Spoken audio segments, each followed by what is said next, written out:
Greetings to all of you who have joined us on this Surplus Trust Policy Dialogue Forum today. As I said earlier on, just recovering from a very bad flu, which I picked up between Tanzania and Kenya and South Africa.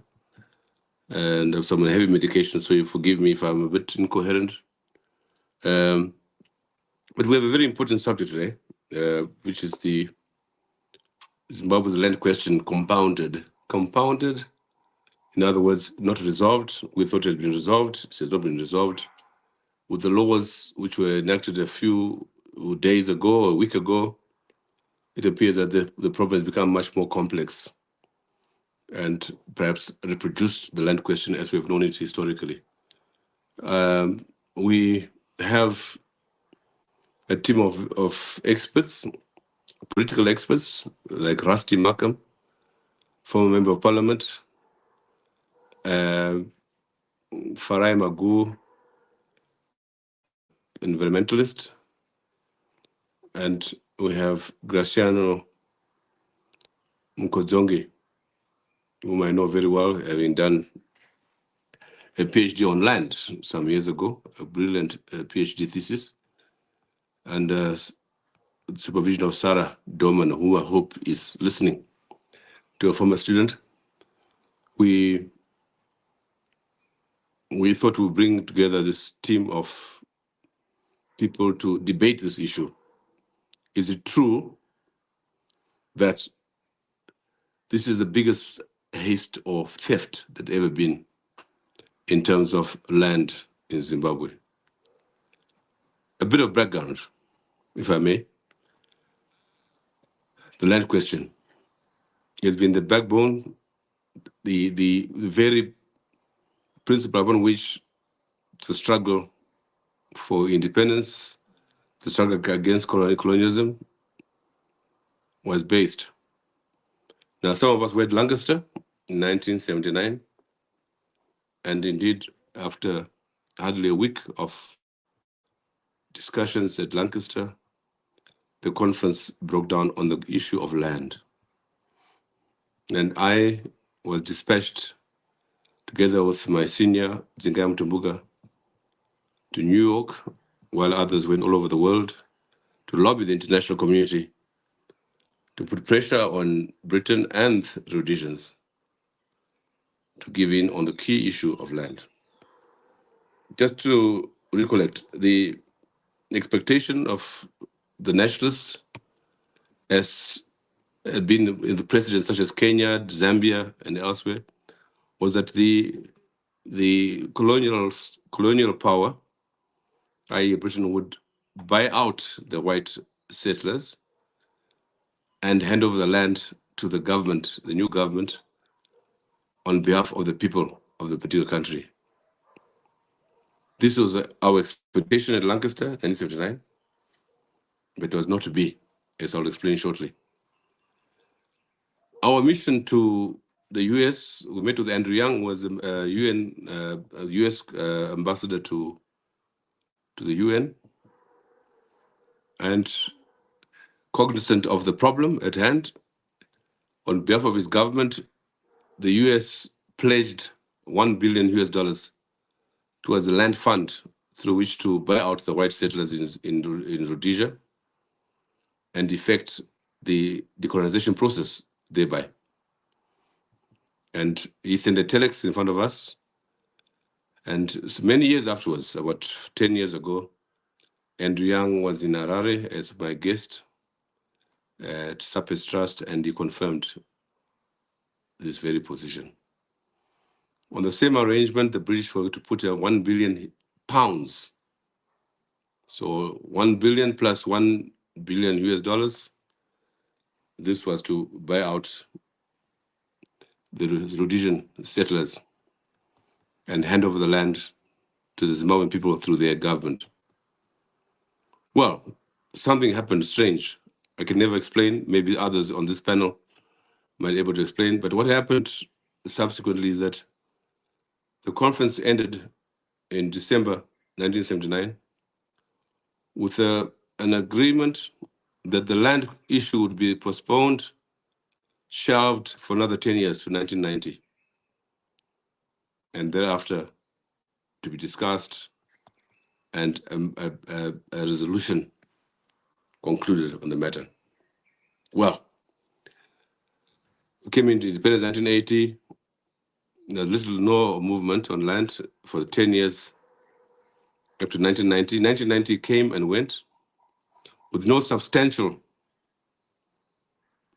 policy intervention in terms of resolving the land question. I was in government myself. I cannot remember at any time anything being urgent about the land issue.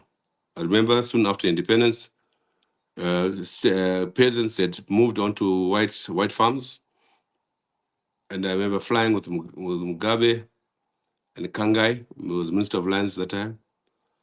And Mugabe told the peasants, please go back to your homes, we will solve this problem. So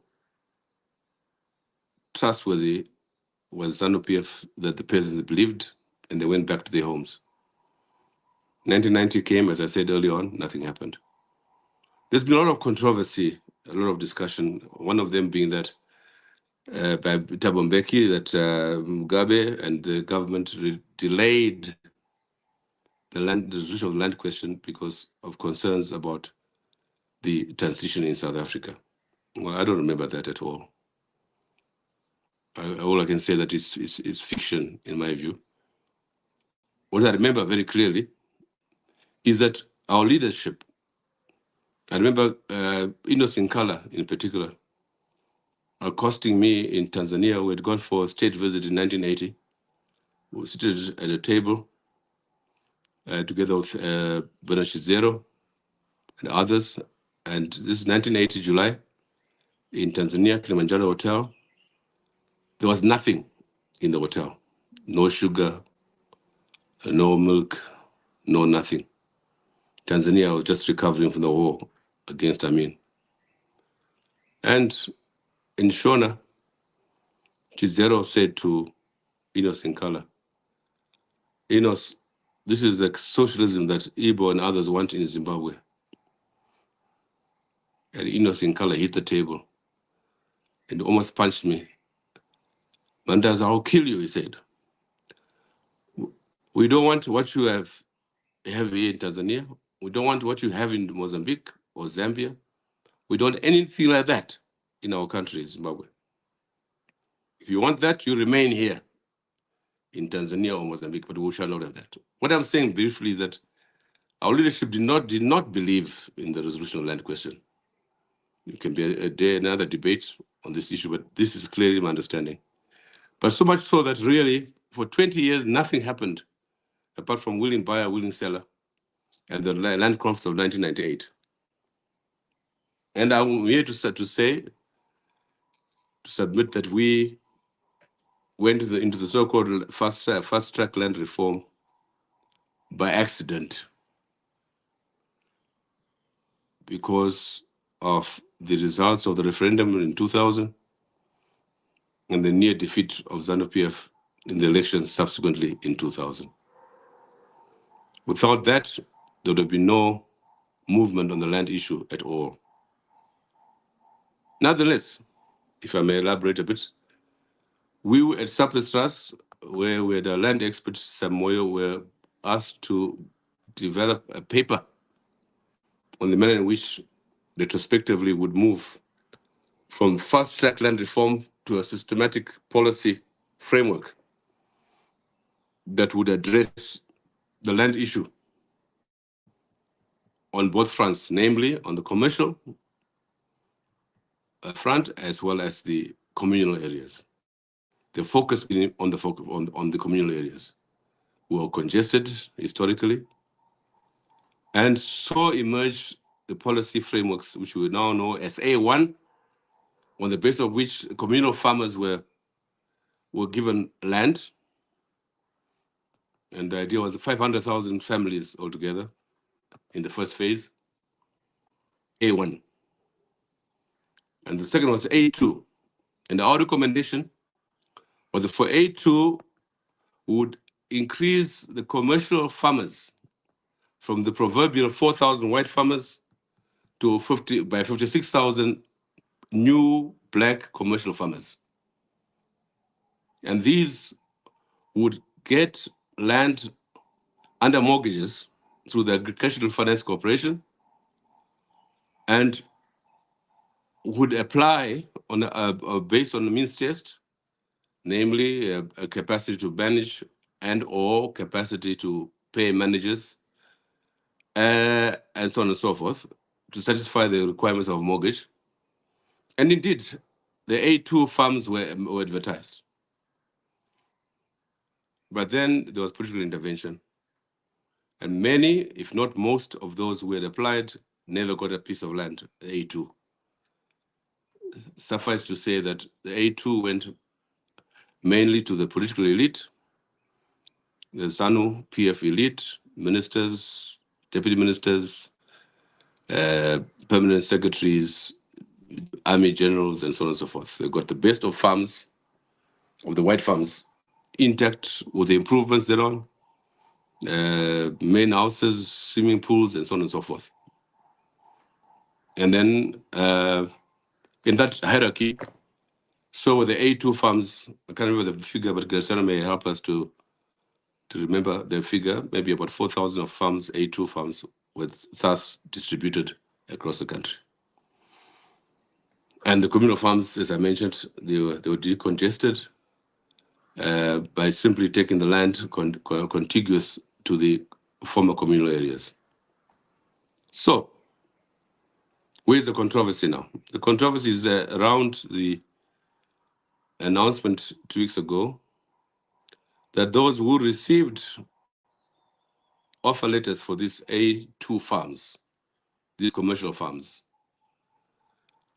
can now get title, and they've been entitled, they can now resell these farms to the next person, provided that these persons are indigenous, or you want to define that. So the question that people like Sitole have put on the table is that really, how do you allow a situation where a section of the population of Zimbabwe got land for free, improvements thereon and everything? The same people are being allowed to sell this land as they wish at a profit. Well, we said at the time, the whole idea of the fast track land reform, in my view, at that time was precisely that which is happening now. That the political elite, in particular the oligarchs in the ZANU-PF in government, acquired several farms. I know ministers were 7, 8, 10 farms. Mugabe himself was said to have had 31 or 33 farms, and his daughter Bona 31 farms. This is hardly fiction, huh? It's there, it's recorded. And now you are saying these people got land for nothing on the back of an agreement by a government that the white farmers who so lost their farms have to be compensated, some $3.5 billion. And there are a bunch of people, a section, I repeat, a fraction of the population of Zimbabwe, we got free land, free farms, who can benefit, while the state, in addition to have given them the free farms, will compensate the white farmers for that land. That is the question we have before us. Hence the question, is this the worst theft in the history of post-independence Zimbabwe? That's the question before us. So, I hope I have not belabored the point. I thought I'd give the background and put in the proper context the fact that we are far from resolving the land question in Zimbabwe. We've compounded it. It appears we have reproduced it in reality. So, Graciano, the floor is yours. Okay. Oh, thank you, Dr. Mandas. So let me just start by saying that yes, thanks for giving a summary of the land and agrarian question in post-colonial Zimbabwe. and the problem therefore at hand. I mean, obviously, and what has triggered this discussion, based on what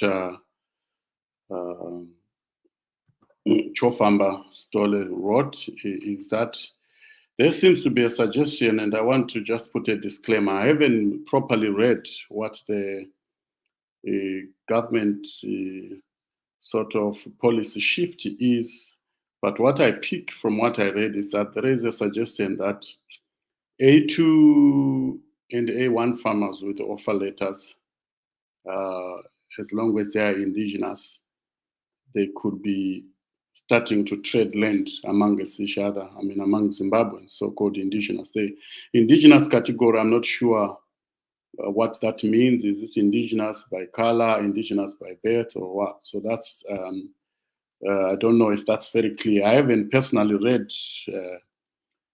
the sort of brief from government. But why is there an outcry after this? If the issue here has been to extend so-called security of tenure to the new land beneficiaries. One aspect to start with is what has been raised by Chofamba, is that since these beneficiaries, and let's be very clear in terms of category here, so we bring clarity to this issue. We have two categories, A2 farmers who are much more commercial in terms of, and also with larger land sizes, and the A1 with smaller land sizes, and which mimics the sort of communal area farmers. Is that both of these people are supposed to benefit from these new internal land markets in Zimbabwe. So the issue at hand here is, how does the government that has agreed to compensate former white farmers in billions then decides that the current people whose tenure arrangements are based on government offer letters will freely benefit from this land, and then start selling the land? And we need to get clarity on that, and I don't want to, because I haven't read the details of this proposal in terms of what is being suggested and what is being proposed, and hence the problem, because there is a general feeling among especially some sections of society who haven't benefited from the land reform to say, if these people who were lucky enough to get access to land are suddenly able to sell the land, it means, one, it raises an issue, is can they not contribute to the compensation of former white farmers,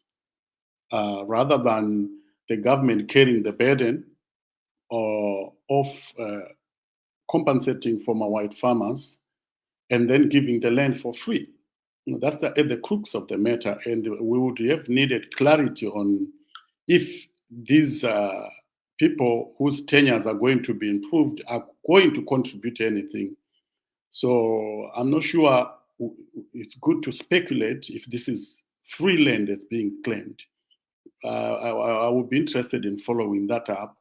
But anyhow, there seems to be fears that this seems to be a free land that is being given to people both in A1 and A2 areas, who are able now to sell this land and make money out of it. And that's where the problem is. Now, let me just say this. I've been studying land reform for the last 15 years. One of the fundamental challenges for facing the fast-track land reform in its aftermath, the land reform was redistributive, but it was underpinned by class dynamics. When we say by class dynamics, we just mean that a small percentage of people who constitute a very small percentage, politically connected and blah, blah, blah, have benefited from mouthful farms. They don't constitute the majority of land beneficiaries, but they constitute a tiny elite that acquired land, especially in rich agroecological areas of region 1 and 2, most importantly.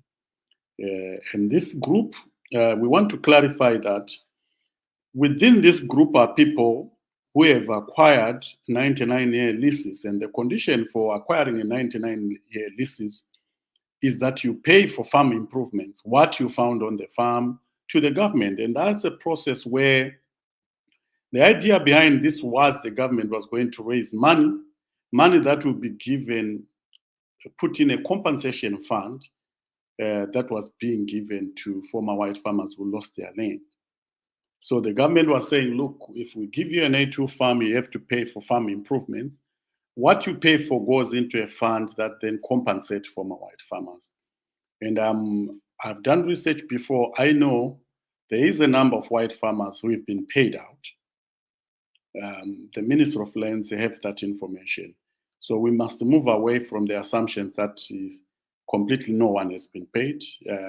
Some white farmers have gone there and made applications and have benefited in terms of compensation. Secondly, there is a number of people within this group, mostly politicians, who have acquired tenure. When we say tenure, we mean security of tenure beyond the A2 offer letter, and through payment of these farm improvements or through the political influence channel. So some of these people now have 99-year leases. I don't have their figures, but there are people with these 99-year leases as a result of either paying for the farm improvements or because they are senior politicians who are somehow influential and hence were able to get them. But there was a time that the Bankers Association of Zimbabwe was pretty much engaged in the government because on the issue of bankability of 99-year leases. And there was a time, I think it was the World Bank and others working with the government to make sure that these tenures are bankable. But the bankers have been pretty resistant to the idea of,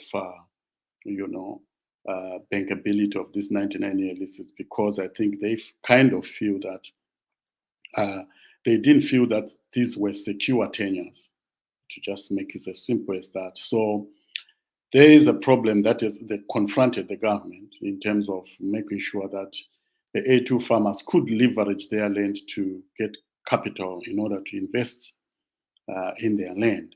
So that's the challenge that has been there. And I know I've done a paper for the Minister of Lands through this, I think it was funded by the EU through some institute in Zambia, where I wrote a paper on land tenure security in the aftermath of the first check land reform for the Minister of Lands. And the paper was about looking at what should be done with the land tenure insecurity problem, especially among A2 farmers, because it's been a source of problem in terms of not only was there conflicts, people trying to evict each other.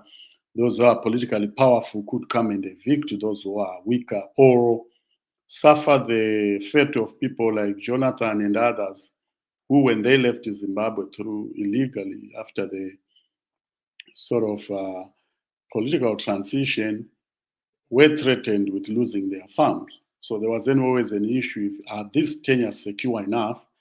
If you fall out politically, you are going to lose your land because these tenures are not secure. And I also just want to say here that we must be aware that we have had in the last 20 or so years since the implementation of the fast track land reform, we have had very active vernacular land markets. By vernacular land markets, I mean informal land markets where people are selling state land to each other without the government's approval or with in collaboration with people in the Ministry of Lands. These are underhand transactions. The research we have done shows that these are extensive transactions and the government is just coming to rubber stamp something that is already there. So for those who are not land or agrarian scholars, you must be aware that there's already land markets, a lot of them, both in the A2 or in the A1 areas. So yes, so we must be aware that farms are being subdivided and being sold to those with money. So already there is a land market. And what the government is doing is simply might be just rubber stamping those land markets, giving them official recognition. We have written this for so long. We did a special issue on this issue, I think in 2019, of the Journal of the Review of African Political Economy, where we acknowledge that there are vernacular land markets in Zimbabwe. The government is aware. How it works is that if someone was subdividing, someone would subdivide their farm, they go with you and see at the regional office of the Minister of Land. You go there, you sort of pay a guy at the Minister of Lands, and then they can sort of facilitate the transfer of the offer letter from the one person to the other, and they get paid money. So that has been taking place, and we are not talking of fewer cases here. We are talking of a widespread practice that is being taking place across Zimbabwe.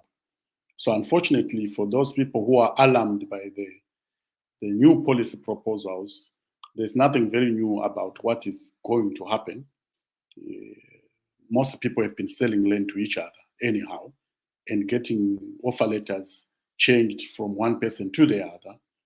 I'm sure the government has been aware of that practice, and it's now, I think, has decided to give this official recognition through some policy interventions. I thought I should say that. And secondly, I want to say that one of the major challenges facing Zimbabwe's agricultural sector after the land reform has been the security of tenure, especially in the A2 commercial agricultural sector. As I said earlier, it's been very difficult to raise funding for agricultural investments for those that want to seriously farm. As a result, the resolution of land tenure security is a subject that has been sort of worrying a lot of the sort of bilateral donors and multilateral lenders such as the World Bank. As a result, there's been ongoing work to see how the land tenure security, how to bring back Zimbabwe into the agrarian sector of Zimbabwe into the land markets. So work has been done through the development of, through coordination of the Food and Agriculture Organization. There's been work to develop a land and agricultural policy, and that's there. And as I said in another forum, Anvamba Rukuni was the lead person with a bunch of other consultancies who were working with the Food and Agriculture Organization. And the World Bank, the EU, the Food and Agriculture Organization, the United Nations Development Program, UK Aid, all these people have been involved in this work, developing a land and agricultural policy in preparation for the return to land markets in Zimbabwe. Now, how do you do it? If the government has given people land for free, as it did through the fast track land reform, how do you then rationalize and improve tenure security by extending title to these people, freehold title to these people? And again, I want to clarify that I think us agrarian scholars don't always believe that freehold tenure is equals to productivity. It's not true. It's not yet been proven that the so-called security of tenure through sort of title deeds results in agricultural productivity. There's no link between security of tenure and agricultural productivity. So this tenure, the extension of tenure skills, security of tenure has been done in Kenya, in Rwanda, and other places. There's not been evidence to say it triggers dramatic investment on the land. Now, it's important to say that even in Zimbabwe, we have people with title to their land. It's not true to say they are very productive. We have a lot of people with title to the land who can't farm. So we need to caution this idea that if you give people title deeds, suddenly we will see a lot of investments in the land, even if they got credit or not. Much more has to be done to deal with that issue. I also want to say, so there's been a lot of work influenced by external actors silently contributing to issues of cadastral surveys, a compensation framework for former white farmers, and also to improve bankability of tenures, as I said. So that's been a ongoing work. The Land Commission itself, the Zimbabwe Land Commission, is a result of this ongoing work through the UNDP, supported by the European Union. So this has been ongoing work on the background. And key to this work was to make sure that somehow, we get some level of bankability of tenures in Zimbabwe. Now that the government have decided to make this move, and we want also to say that before I move to that, is that the fast-track land reform has been followed by a dramatic economic downturn characterized by inflation, currency stability, and an ongoing sanction regime. There's a wide debate about the legality of sanctions. But suffice to say here, it's been not a very favorable environment for agricultural investments, never mind the few farmers who benefited from the mechanization program. Some of them diverted those inputs for their own personal benefit. But all in all, it has not been a very favorable environment for agricultural investments, given the fact that our banking sector, agriculture and banking are intertwined in the sense that when you have a very unstable banking sector, it's very difficult to secure loans, affordable loans to invest in agriculture. And we must not also forget that climate change is also another big hazard that is a threat to agricultural investments. You can get a loan, invest in a crop, and there's seriously no water. It doesn't rain, because a lot of our farmers rely on rain-fed agriculture with limited dam infrastructure. So we need to think about that.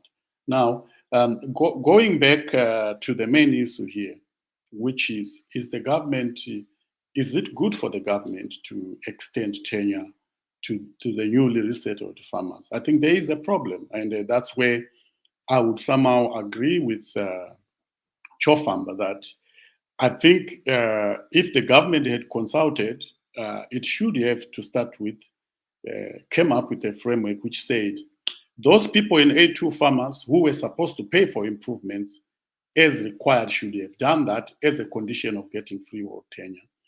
Or the government would have come up with a framework of saying, we are going to charge a non-market flat fee of a certain amount, which was economically reasonable, as a way of raising funding to pay back the displaced white commercial farmers. Because I think, given the fact that a lot of Zimbabweans have not benefited from the land reform, it would be unfair for some individuals, and these are not few people, by the way, because the beneficiaries of the land reform are a substantial number of people. If we take into account that A1 farmers are also going to be allowed to trade in land, this will be a substantial number of people. But it will be very discriminatory to start with to those people who haven't benefited from land. And I mean, I like the idea. If the government was doing this and everyone was going to get a piece of land, the agrarian question in America was resolved through the extension of free land by the American government, although it was a racist policy which discriminated against the slaves. It did allow a takeoff, people to get property, especially in the Midwest. I think in Zimbabwe, the issue here is justice and the constitutionality of the issue. I'm not a lawyer, so I would be very curious to know what is the constitutionality of this issue, because I think if the government wanted to resolve the tenure issue, it should have first made sure that it resolves the issue of inequalities. What happens to those people who have not yet benefited from the land reform if suddenly some other people are able to sell state land with no compensation? So the government must first make sure that this land doesn't go for free.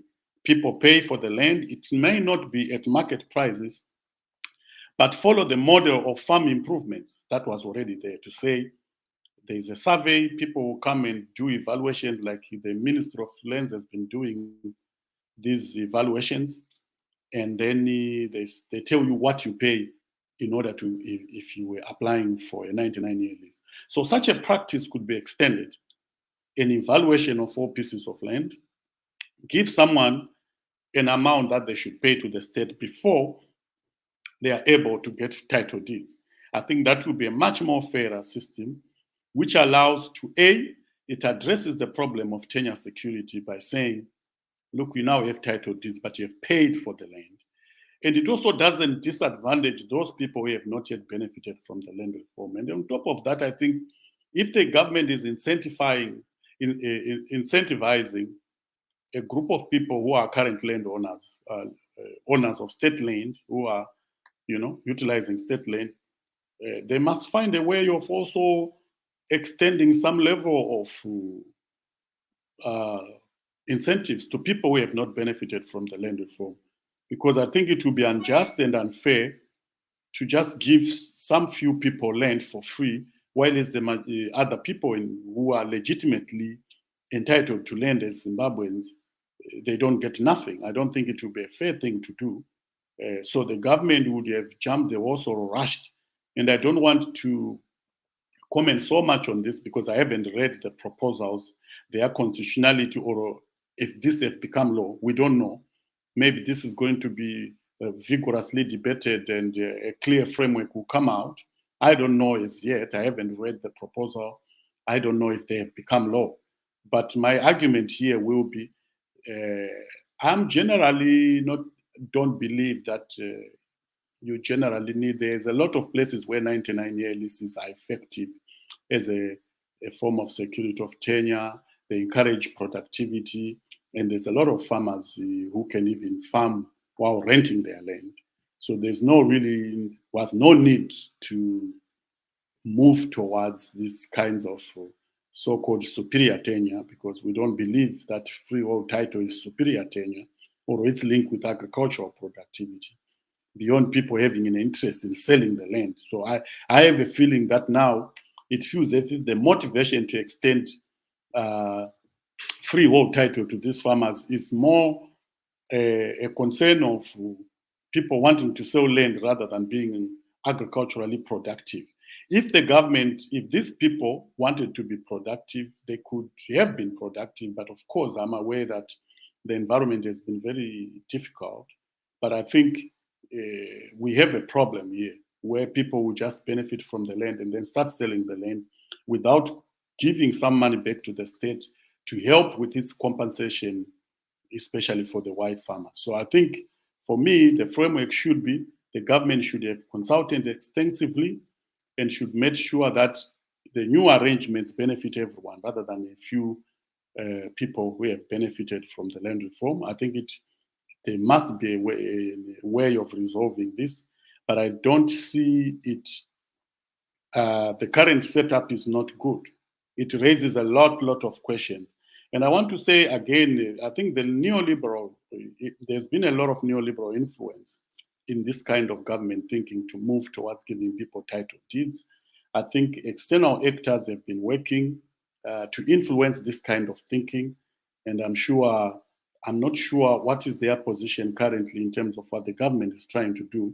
But key institutions outside Zimbabwe, key actors have been involved in pushing the government towards land markets as a way of, because they believe that A2 farmers, the land must be collateralized so that the banks can accept, the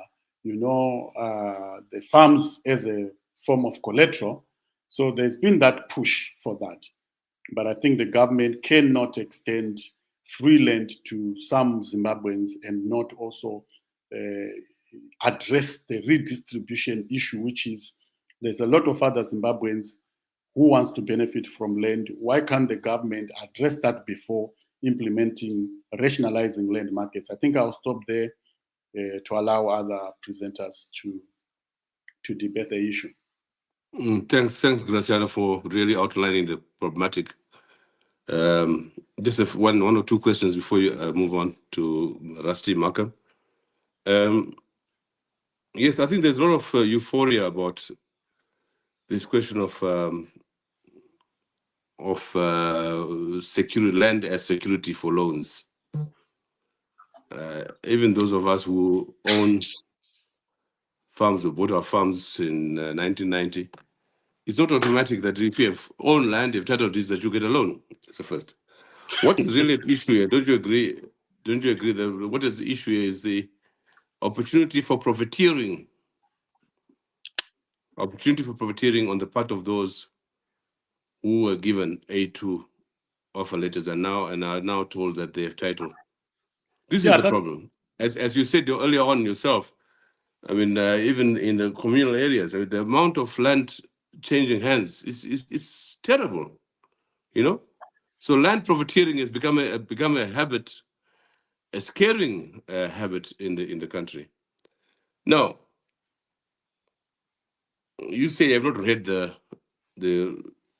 document yet, and indeed, there's a lot of hush about this document, especially on the back of the complaints, like the Stoller's submission widely, and in general, just the outcry by the majority of Zimbabweans that look, and really the fingers being pointed mainly at the powers that be, the elite, the Zimbabwean elite, who have benefited from land reform, so-called land reform, and now have the opportunity to make even more millions, if need be, on the back of this.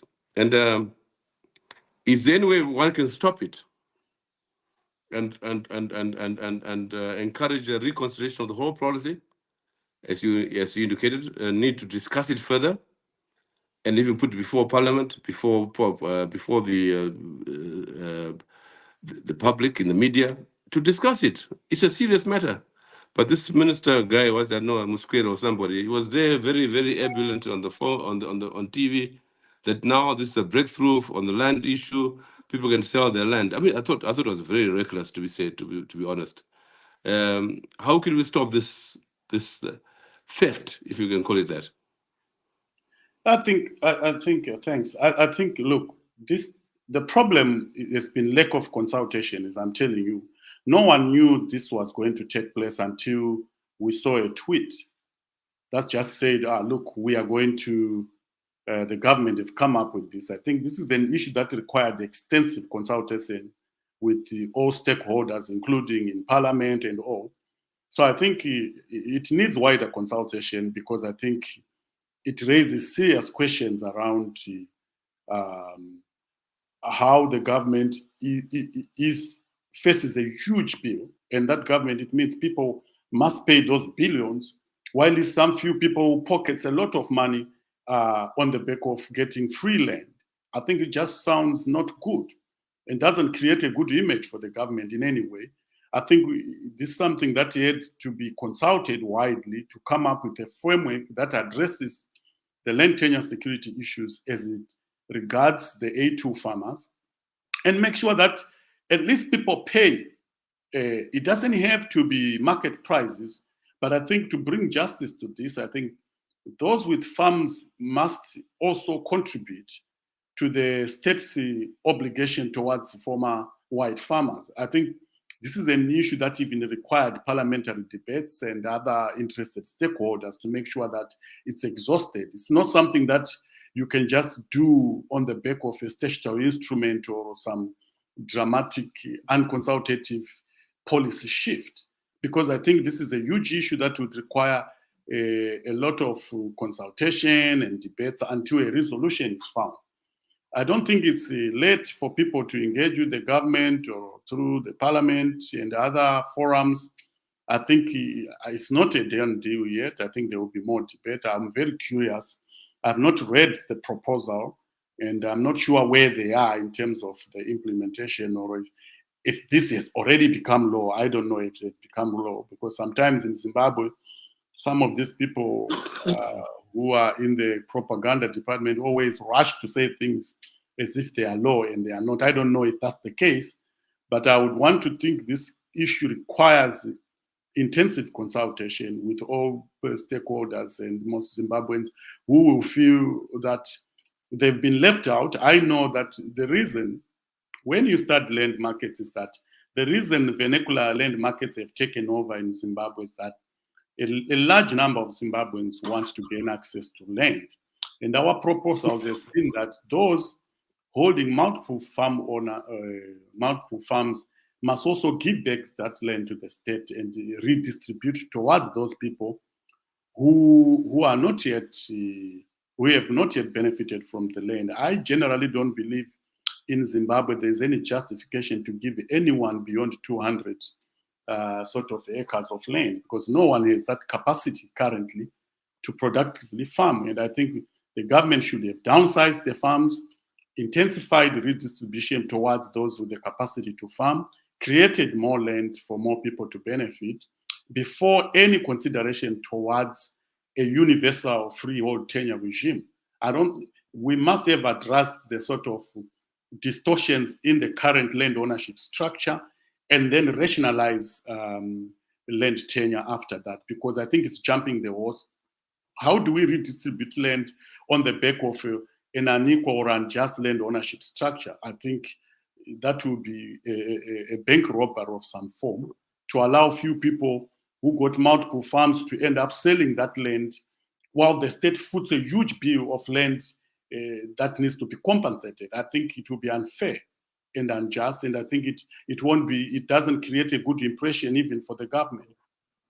So, in your view, the least would be to correlate freehold title with the value of the compensation to be paid to the former white farmer.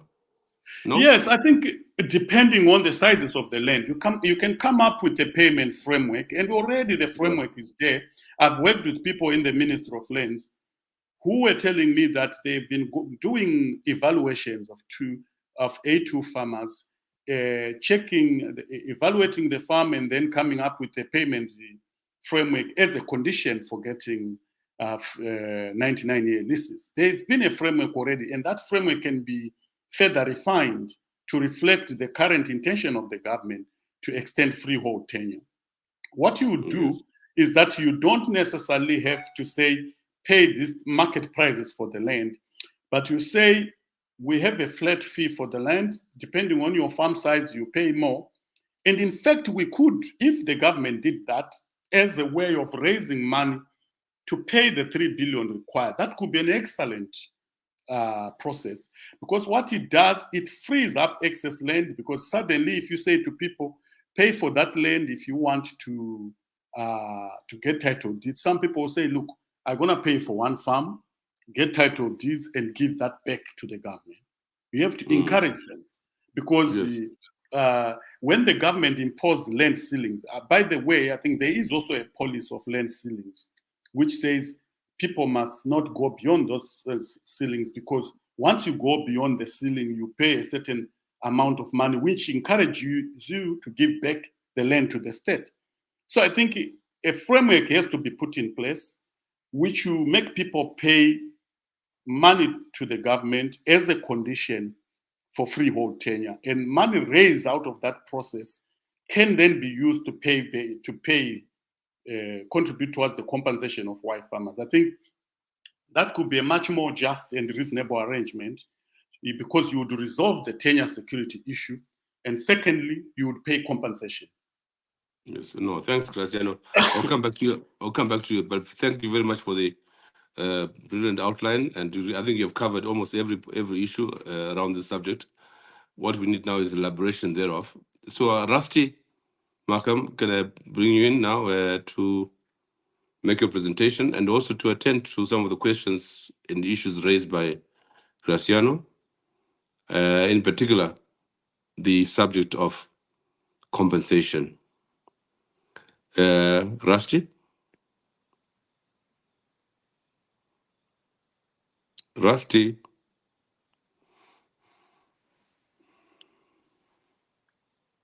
Rusty?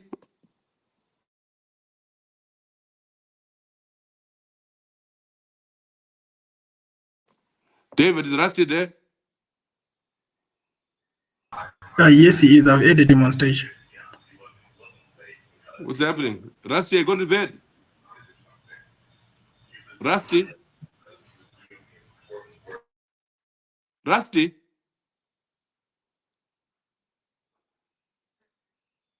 And David, has this guy come at all? Farai Magu? Yes. Rusty, can you come in, please? Maybe we can move on to Farai and then we'll come back to Rusty. Where's Rusty, by the way? Where's Rusty? He has to come in now. Rusty? Tony can get hold of Rusty. Rusty?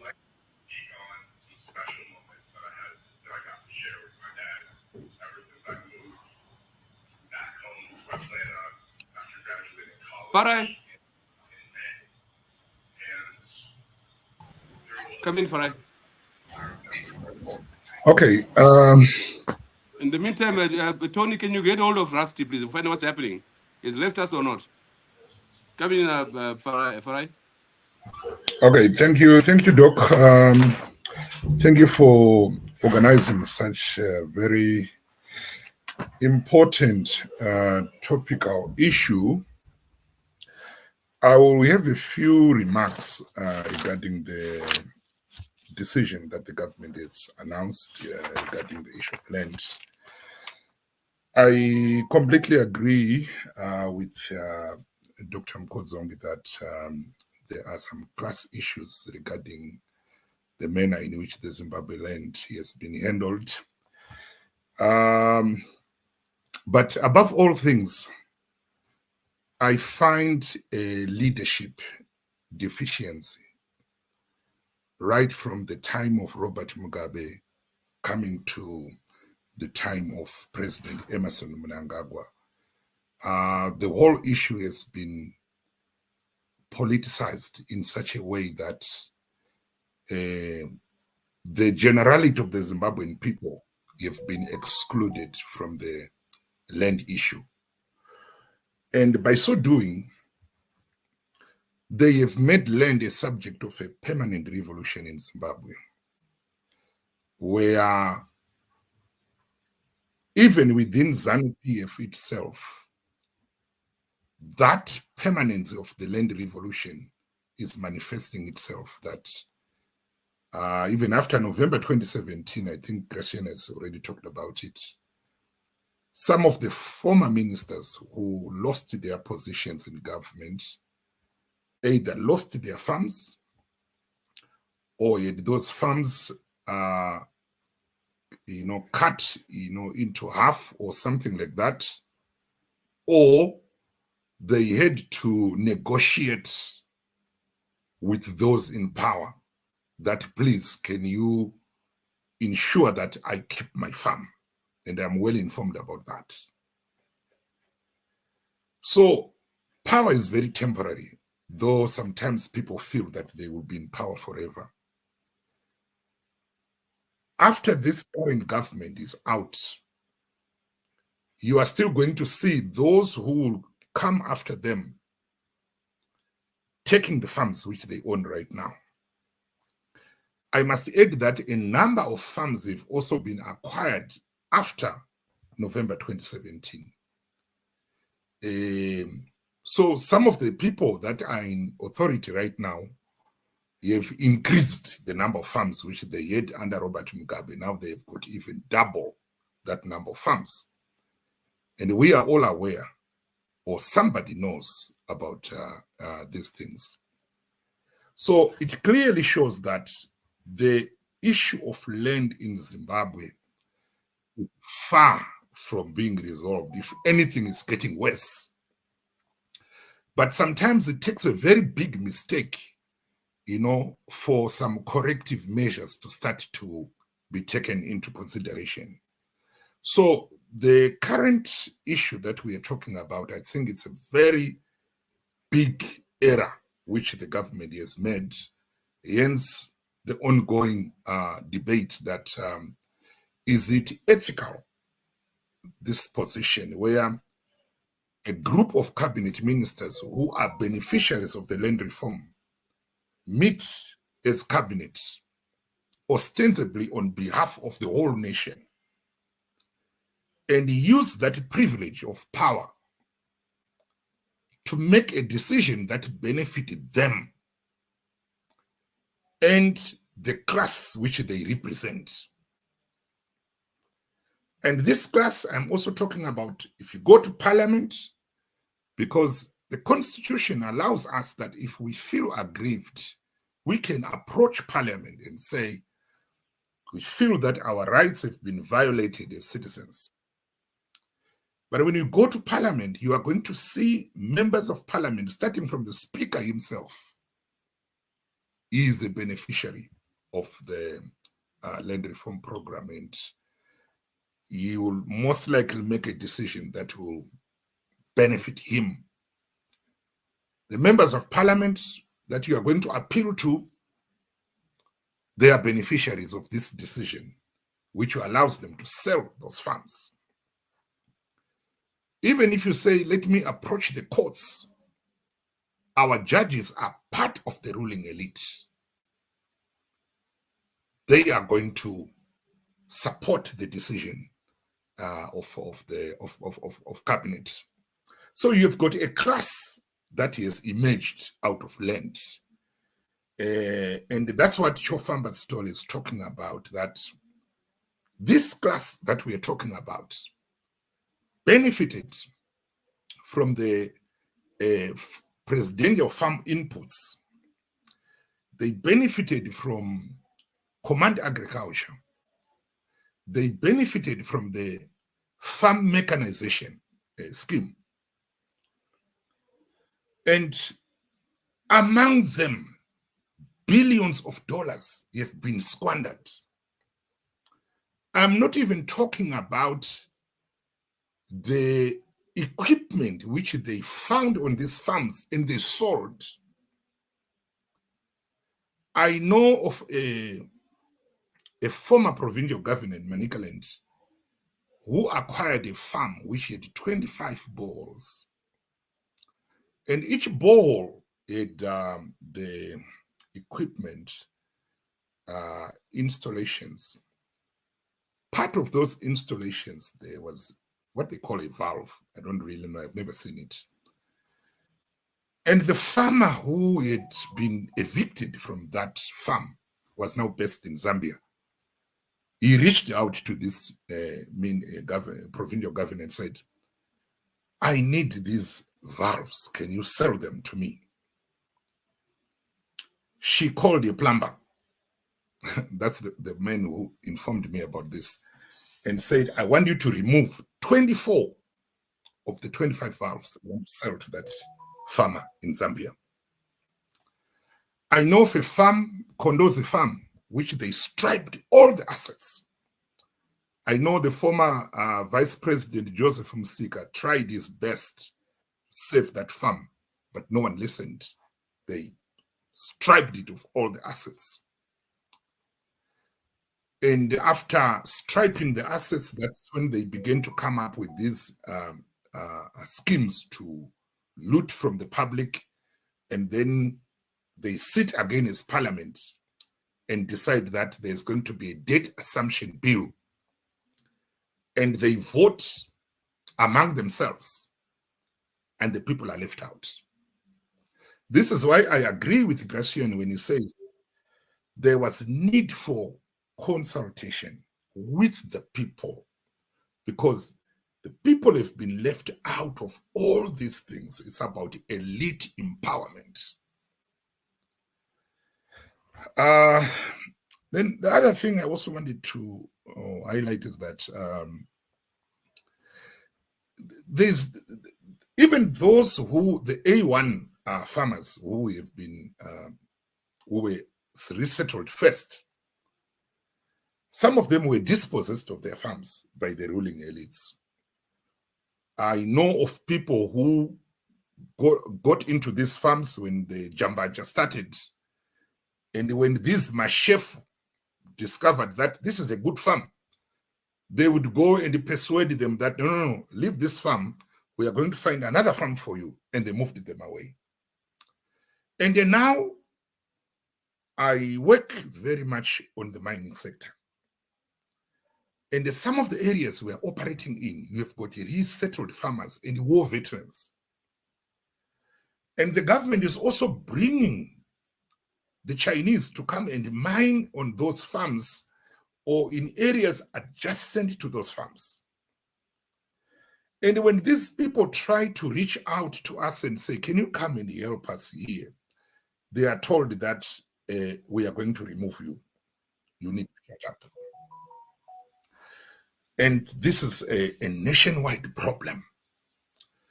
But we are also seeing another problem where mining is coming, people are being forced off their land. So the same enthusiasm and passion that I see in government saying we need to give title to these A1 farmers, I see the opposite in terms of how the government is dealing with people in communal lands. And it's even worse under the current administration, where they are now becoming even more brazen in terms of saying the land belongs to the president, it is not your land. So people in communal lands are now being treated like squatters in Zimbabwe. We have petitioned the parliament on a number of occasions regarding the people in communal lands who are being forced off their land because a Chinese has come, or the local ruling elites want to start a mining project there. We are also seeing a situation whereby you have people who have lived, they were born and raised at a mine. And these ruling elites are acquiring some of the farm mines which are no longer operational. And when they arrive there with a letter from the Commission of Mines, they will throw people out of their homes and tell them, it is now my mine. I don't care when you came here, how you came here, this is now my land. Out you go. And you are also seeing collusion with the courts, which are giving eviction orders to throw people out. So there are tens of thousands of Zimbabweans who are distressed today because the government is throwing them under the bus, especially because of this class issue where the judiciary, the military, parliament, cabinet, you've all formed one class which believe that Zimbabwe is theirs and the rest of the people were squatters on the president's land. I therefore want to think I should come to solutions. Okay, so I really think that in terms of policy making, government is failing to bring people on board. They are making decisions which benefit those in power and those in proximity to those in power. And the people of Zimbabwe, the majority of the people, including those in communal lands, are being left out of these decisions which government is making. And now we have another problem that, like I said, these institutions are captured. The judiciary is captured. Parliament is captured. Cabinet is an interested party in these partisan decisions which they are making. So with that too, the common, ordinary Zimbabwean, this is the challenge we have. The civic space is being closed. As I speak today, I don't know whether it's true, I'm told that the PVO bill has been passed, which is meant to further shut down civic space and ensure that no one can critique what the government is doing. In the absence of people convening and coming up with actions that can stop this descent that we are seeing in Zimbabwe, I think the future looks very bleak. There is need for Zimbabwean people, the churches, civil society, the communities to come together. It's not a war that I'm talking about. It's about pushing back on these measures and decisions which benefit less than 1% of the population, whilst making the 99% of the Zimbabwean people feel like they are foreigners in their own land. There's also need to reach out to the war veterans. I believe the war veterans are also victims in a way, because most of them, especially the ordinary war veterans, they don't have these A1 farms. They are in those small plots that I've talked about, whereby they are always living on the edge that if you do this, we're going to throw you away. I've seen that in Manize, they're doing it. War veterans have reached out to us. We are being threatened here by this Chris Mchangwa's Dinson thing. I've seen this at Premier Estate in Mutare. The war veterans are living there, but rocks are flying from the hills where the Chinese are blasting and getting into their premises. And when they try to say, please, can you come and help us? We are dying here. They are told that we are going to remove you because remember, it is the ruling party that put you there. It is the ruling party which is bringing the Chinese into Zimbabwe. So if you are resisting mining by the Chinese, it means you are going against the interest of the president. So I think there is need for convergence of the people of Zimbabwe, various interest groups, and really have some practical actions to call the government to dialogue, to say land does not belong to the ruling party. Land does not belong to the president alone and those around him and the cabinet ministers and the judges and the military elites and the parliamentarians, but land belongs to all Zimbabweans. We must also think about future generations. If they are going to sell this land, what's going to happen to the next generation of Zimbabweans? That's what I'm talking about, a permanent revolution where the next generation is going to say, what money, how much money did you pay for the land that you are occupying? And there's going to be a permanent crisis in the country. Let me end there, Dr. Mandaza. Thank you. And passionate submission, and also to thank you publicly for the fantastic work you're doing across the country in highlighting these problems. I would like you to give us some proposals on how to resolve the land question. As the title says, the land question compounded. It's not resolved, it's being reproduced. And we fear for the future, for the next generation, because to be now, what we have seen now is that it's a reproduction of the white settler problem, where only a few people owned land, right? Now only a few blacks own land, and have got the land for free, in the same way that many of the white settlers got the land for free. We are reproducing a land question, and we would like to get some indications from this panel on how to move forward. And so we had very good submission from Farai and from Graciano. Then we'll call Rusty. Rusty Urugupi. Rusty? I could listen and hear everything. I just... The floor is yours now. Couldn't know. And thank you. I'd just like to say you've taken the words out of my mouth. Not yet. You took the words out of my mouth with your last statement there, where exactly I've got written here, we muddied the waters because the very thing that happened before independence, where the ruling elite looked after their own, this is exactly where we are now. So when we talk of title and introducing title, yes, it's happening already. Offer letters are being transferred and sold.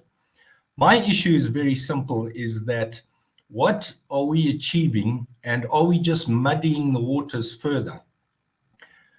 I struggle to understand how, which Doc brought up very well, title has to mean productivity. And I mean agricultural productivity. The issue with title is that if title is going to be valued, it must be productive.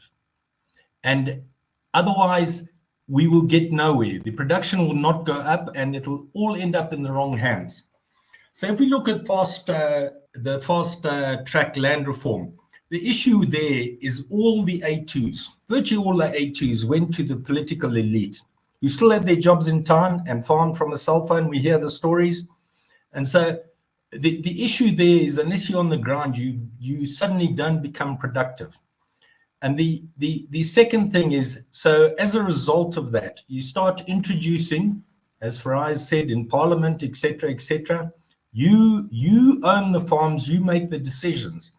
So if you all remember Zamco debt was acquired in Parliament, eyes closed, and to date, there's not one person with the proper Zamco list that totals up the debt and who was let off the hook then. We had the RBZ assumption bill. Again, we don't have the details of that assumption. So our debt has been climbing while we've been supporting the agricultural sector. And that's a major issue for the economy. We have had various programs for the farmers, including guaranteeing of loans with the banks. So when we get to this title, I have an issue. There is no use being able to sell title, because the only people left with money in this country are probably the wrong people to buy those farms. So unless a farm is going to be productive, and I say agriculturally productive, because I'll get on to the other types of production on farms which are not benefiting us as a nation at all. The issue is, if we're going to be agriculturally productive, we should be looking at introducing something like a land rent, which will vary agronomically on each agronomic zone as to what the land rent is. That way, people will only rent or buy or have title for a land that they can afford and that they are using. You don't want someone with 4,000 acres and he's planting 10. And there are a lot of those. So let's have a look at that. The other thing is, we must look as to who buys the farm. Is he going to be resident on the farm, or is he going to be sitting in a ministerial office? That is a major issue. If he's going to be sitting in the ministerial office, who's going to run the farm? So the first thing any land audit or any audit should be done is on the productivity of the A2s in particular for the last 10 years, 20 years. Those are major issues. The second issue on the title is, if it's going to go to the person for free, what happens then? What happens if he's not productive and you've given him title and he's not producing anything? Secondly, if he gets a title for 99-year lease, which is tradable and bankable, where does that leave the original farmer title deeds who's not been compensated? My fear here is this. The person buys a farm which is non-productive or is productive. He then has got a farm which he can now sell on. The compensation is now left with government. If the farm is unproductive, the government is getting nothing from that farm. They've sold nothing. If the farm's been sold on, where does that leave the compensation issue?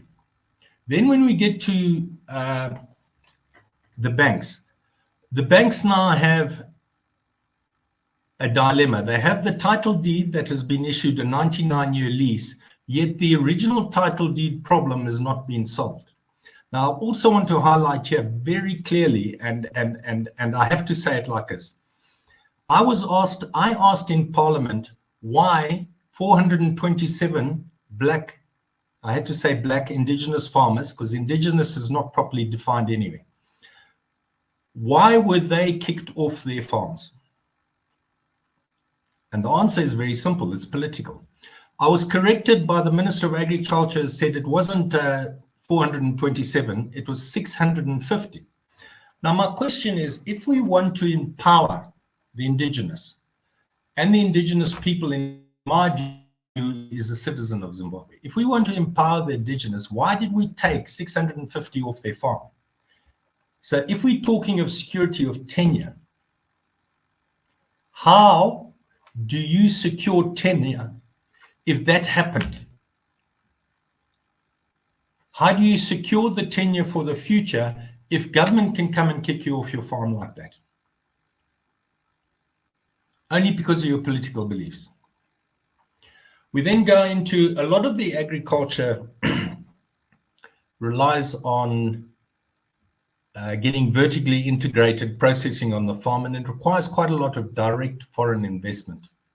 Now here, I think the government has shot itself in the foot quite badly. With BIPA, or the BITs, government is paying them out. Now what government did in 2016, in order to pay out the Dutch farmers who took them to court, they borrowed $30 million from the government of the Netherlands. It's in the blue book, to pay out the Dutch farmers.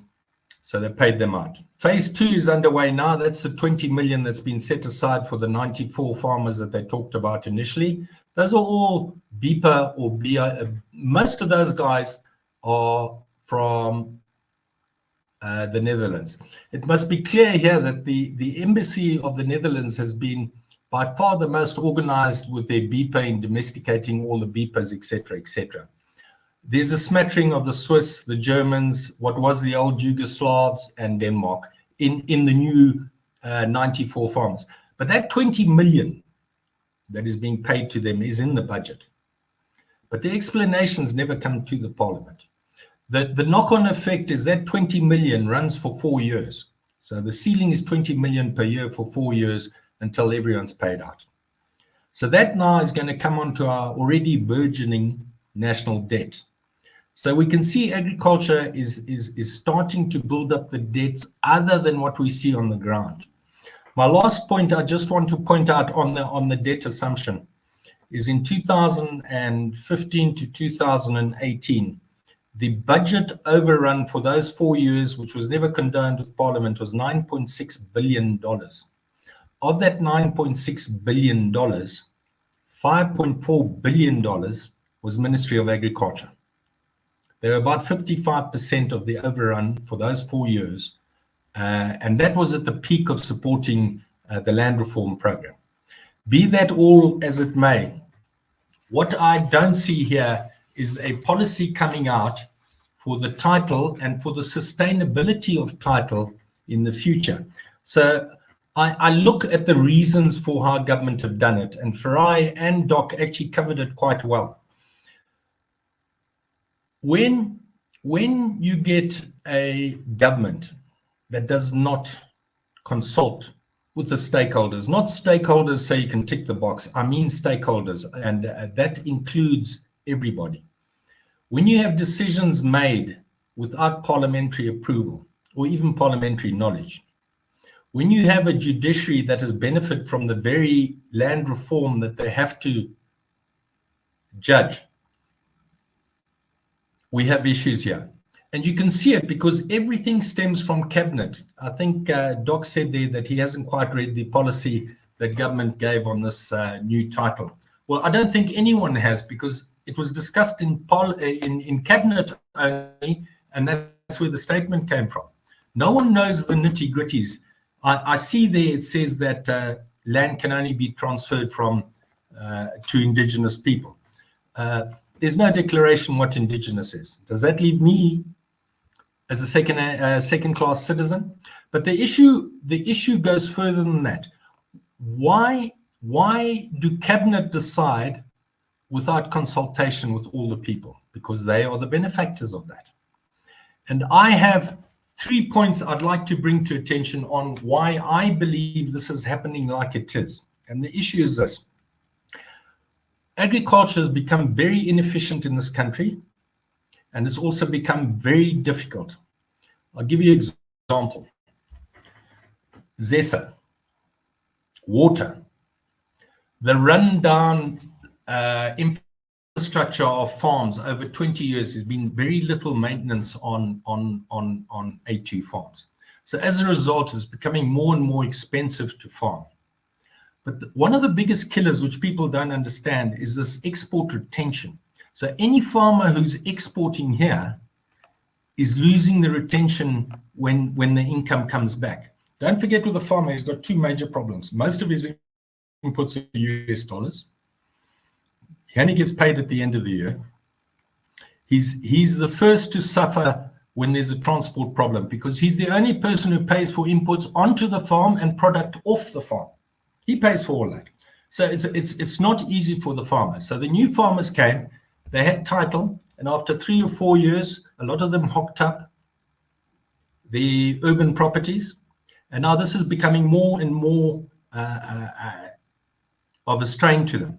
So the issue to trade off that farm is more lucrative to them to carry on struggling with that. So introduced about a year ago, in fact, in June, they discussed it in the agricultural paper, again in Parliament, of pushing for joint ventures. Now, joint venture is basically getting an investor in a lot of cases, with due respect, white people to go on and go into a joint venture with the current landowner. If the landowner, with all those basic inputs, subsidies, etc., has failed, why is he still on the farm? And the reason is very simple, because he's politically connected. Why has there not been a mass movement of people who are not producing on agriculture if agriculture is the intent of the land title? The second issue I just want to bring up on land title. Agriculture is a hard game. So the title that is trading tremendously is the peri-urban areas. And people are buying. Most of Enterprise Greenbelt is going. The whole of Harare North outside of city limits is gone. And is going farm by farm, which is being purchased and then turned into development. And the development is very profitable because a lot of it's unregistered and people still buy the land. People still build. And as a result, that is becoming the cash cow for people than agriculture. And I know it's Farai's business as well, is the issue of the green belt, the agricultural belt, turning into mining areas. All those farms along the Great Dyke have suffered a lot from Makorokozo, mainly with chrome, etc., etc. And the issue is this: if we're losing land at that rate, we will never be sustainable. We will never be able to feed ourselves. So that's enough of the complaints. I just want to offer an idea. If government consulted everyone and did an audit, so we knew where we stood, both with A2 on production. The audit can be done desktop, where people have to tell you what they brought in and prove what they brought in as production. Start with the A2s and the A1s. Do all of them together. Once you've got that information, or while you're correlating that information, you must form a land bank. Now, the land bank is not a bank as we know. A land bank is like the old AFC, which basically held all the title deeds for agricultural land. That AFC or that land bank must be funded by a donor and the government of Zimbabwe. The government of Zimbabwe's collateral is its land. No one owns the land in Zimbabwe, ever. You own the title, but you don't own the land. The land is owned by the government of Zimbabwe forever. Once we establish that, and the donor puts in the money, we issue a land rent map where people can sign a lease, but they have to pay land rent. And the land rent is paid up front. And the answer is very simple. That land rent, the collateral from the donor, the collateral from the government of Zimbabwe will pay the compensation. The compensation can be covered by adding value to the land, and when the land now transfers title, whether it's to a bank because you've gone under, or to another person, there's a tax on that. And the benefit of that is that everyone is available to it. You then add on what was and was stopped by Claire Short and Tony Blair, the no present interest clause, which on all land transfers. On the conveyancing, the government has first option. If the government's prepared to pay that land, because as you say, it borders a communal area and it fits in well and it's going to settle more people, then we take it on. And with that as a broad basis, that would help. The compensation as it stands, I don't see how it's going to work, because it does not solve the indigenous farmer. It does not solve, over 10 years, I don't believe the government can afford or help pay the compensation to the commercial farmers. Those issues are major, and the only way we can do is exactly what Farai said. We should be sitting down together, the government, the stakeholders, we get a common position, and we see the donors. That in itself will solve the title issue.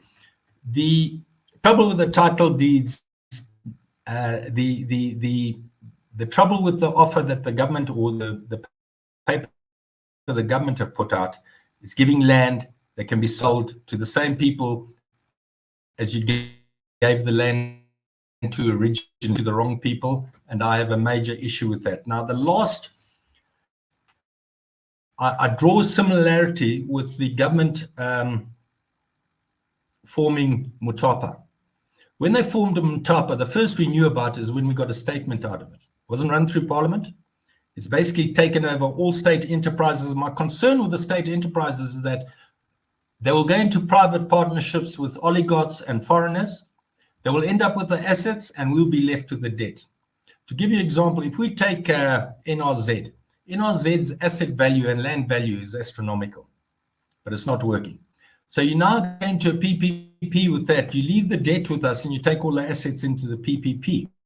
That is a major issue, and I am afraid, I'm very concerned that that's what is going to happen with the title deeds, and we're not going to push production. Thank you.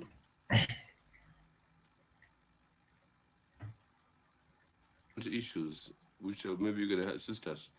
The first one is about donors. Where the donors come into this discussion? Ibo, I think I believe the donors are going to have to come into the discussion on the 3.5 billion compensation. Don't you think that the 3.5 billion should be paid by the British? The compensation is not affordable to the country. No, during the 3.5 billion should be paid by the British. I made a reference at the beginning of the discussion to the history, the background to the Lancaster House. I mentioned the fact that the US government was prepared to put $1 billion US dollars. The British government was pledged £1 billion, right? That money was supposed to buy out the white farmers. It didn't happen because the land issue was postponed for another 10 years. Anyway, don't you think that the compensation should be paid by the former colonial power and its allies? If you go back to the principle of decolonization. They are the only ones who are going to pay it out. That's the donor I'm talking of. They have to, as a group of people, come forward with a funding thing. No, let's make it very difficult to apply for funding when you don't. Let's make an affirmative position. Don't you think the British former colonial power should pay the compensation to white farmers, not to the Zimbabwe government? Don't you think it's only the right thing to do, given the backdrop that I've outlined? They can go internationally. I mean, the Americans are prepared to put money in. I mean, why? I find it difficult to get. Pardon? Sorry, Rusty. If you say that the Americans wanted we're going to give £1 billion, they must give it. Yeah. So I'm just asking you, as for the public consumption here, do you think we should go back to the drawing board to 1979 and ask those who are prepared to put money into till put their money there, including the British, notwithstanding Claire Short's ridiculous statement? That's one. There's something for discussion here. Number two, what are the details, Rusty, on the number of farms previously owned by white farmers who are being leased back by the black owners of A2 to white farmers? I've gone with you. Can you hear me? Repeat your question. Yeah. My second question is, do you have any information on the number of A2 farms in the hands of the black elite, including ministers and senior government officials, which have been leased back to white farmers? In some cases, white farmers who own those farms in the first instance. Do you have any account of that? Yeah, I just to go back to your first question, I believe until we get a common position and we go to the former colonial power, we on the back foot. On the second question, I believe there are about 360 farmers, white farmers, who remained on the land, and that figure has grown to over 1,300 now. Repeat, Rusty.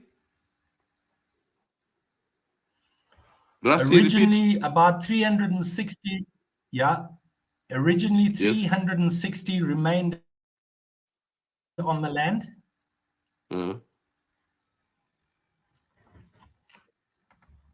360. Yes. And then now. And now? Now, which I think it's over 1,300. We're back on the land. Rusty, your connection is very bad. We're back on the land. Rusty. Yeah. 1,300 former white farmers back on the land. In joint ventures. With the new A2 owners. Correct. Whew, your connection is terrible. Rusty, get on Starlink, man. Okay, we'll come back to that. Maybe you can clarify this later. The third question I have. Do you have any information as to the number of white farmers who received compensation for their farms? Because we know there are. Graciano made the point early on. The number of white farmers have received compensation. In your view, or according to your information, how many such white farmers have received compensation for their farms?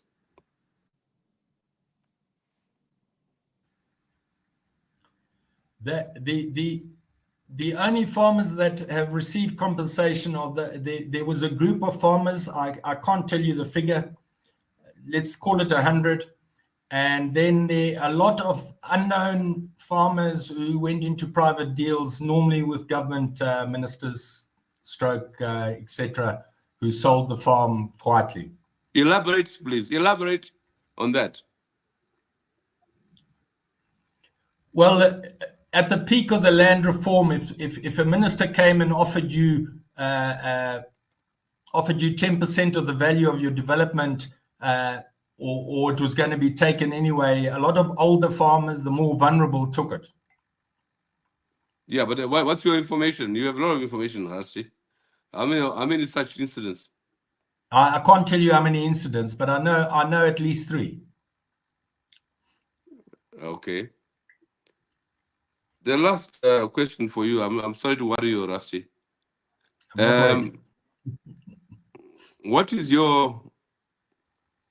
What information is reaching you as to the nature of land speculation on the back of this? I mean, I heard 2 years ago that a bunch of ministers had formed a consortium, were going into state land,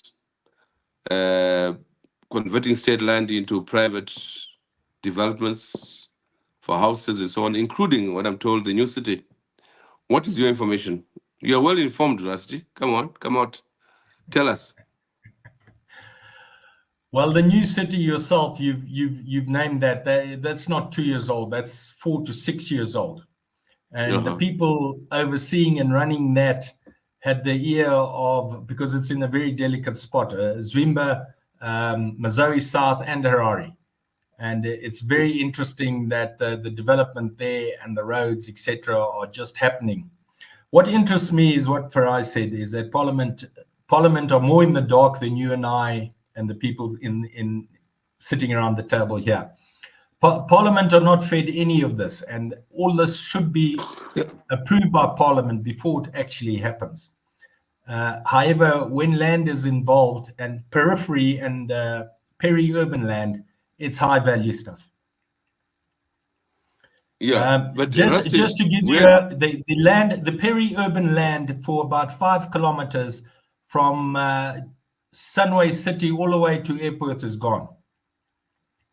You see, the problem I have, Rusty, and we as a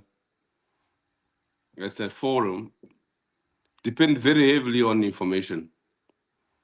And one of the things why we brought people like yourself on is to inform the public as to the extent of the problem. And there's just a paucity of information. You hear rumors, anecdotes. We just need more and more and more information. There've been land commissions 3-4 times over, but we come out less informed than we were before. And I'm saying to you that unless if you want to resolve the land question, you simply have to get to the heart of it. And I think former parliamentarians like yourself, researchers like Graciano, Mandi Rukuni and others, we need to put things on the table.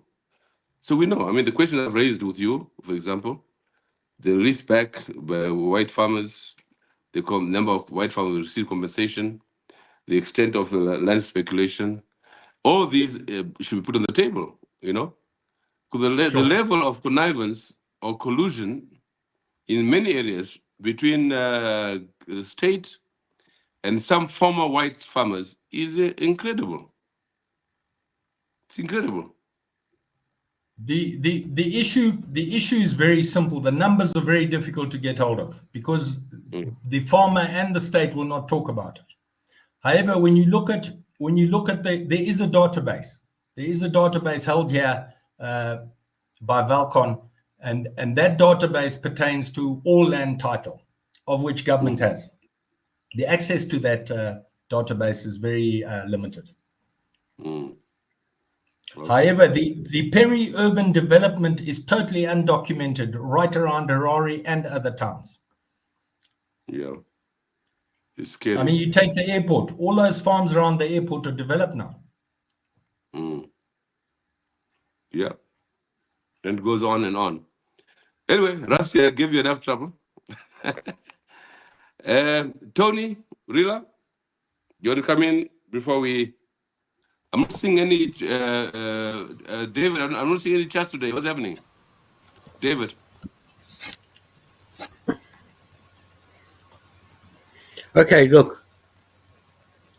I think you laid it out right. There's a question from Walter Mzembe. At the height of the problem is rampant conflict of interest by decision makers, elite organs of the state, acting in collusion against the masses. Regrettably, only another land revolution will fix this. This is Walter Mzembe, former minister in Zimbabwe. That's one of the first chats we got. Thanks, Walter. Yes, Tony?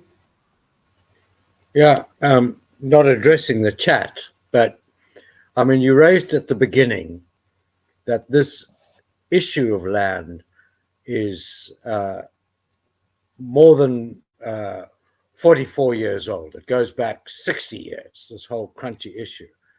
So it's about property rights, and there's no doubt about that. One of the things I'm struck, and not just about property rights, it's about livelihoods, ordinary people. And one of the points I would raise is that in the debt relief strategy, which seems to me is the precipitant for this whole new attempt to give people land tenure. I mean, if you go and look at what what's it called, the arrears clearance and debt resolution process, one of the pillars is on land reform, and it has 3 principles that are very narrow and address just this issue of compensation and lead directly to the kind of statement or the position that the government wants to build confidence in the transferability and bankability of tenure systems and enhance the commercial value of land. Implementation of the global compensation deed. Define a clear pathway that leads to mutually agreed outcomes for former commercial farmers, guaranteed land rights under ratified BIPA agreements in the 2013 Constitution. Well, I think part of this is just linked into that whole issue of debt. And when you raise the issue of, oh, well, let's get the former colonials to pay for this thing, what's in the strategy is the way in which Zimbabweans are going to pay for the strategy in order to pay off the debt, in order to acquire investment from the outside. So this is a strategy that's crafted to avoid doing exactly what you put to Rusty. Shouldn't the former colonial masters pay for the land? But there's a deeper issue in this that disturbs me as a human rights worker, and that is that this is effectively a kind of impunity over what happened over the last 24 years. I mean, if we go back to 1999 into 2000, 2002, something like 350,000 Zimbabweans, even though the government finally de-citizenized them, if that's the right word, lost their livelihoods in this process. And in the midst of it, suffered really serious gross human rights violations, probably at the level of close to crimes against humanity. So when you talk compensation, you're talking compensation for property rights. You're not talking about compensation for livelihoods lost under land. So there's a bigger issue, you know, and Dr. G raised it, that you cannot have a policy that is such a fundamental part of the livelihoods of people, the value chains that come with agriculture, the whole effect on the economy, without a very comprehensive discussion. And I'm concerned that, you know, Dr. G says, well, there's been endless discussion with the donors and the World Bank and the IMF and Uncle Tom Cobley and all, where these things have been thought out. And at the end of it, we now get this idea that suddenly people get title.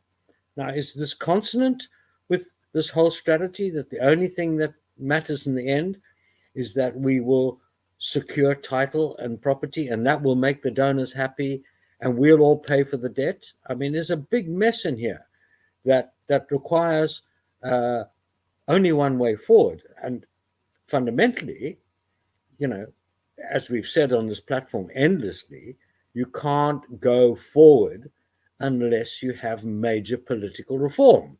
You know, you can't discuss land without discussing the politics of Zimbabwe. Political economy requires that we discuss the politics of Zimbabwe. And that's the key. Now, how do we do that? I think the answers be given endlessly. Political settlement, national dialogue, transitional arrangement, and then let's start talking about land in some comprehensive way. Thank you.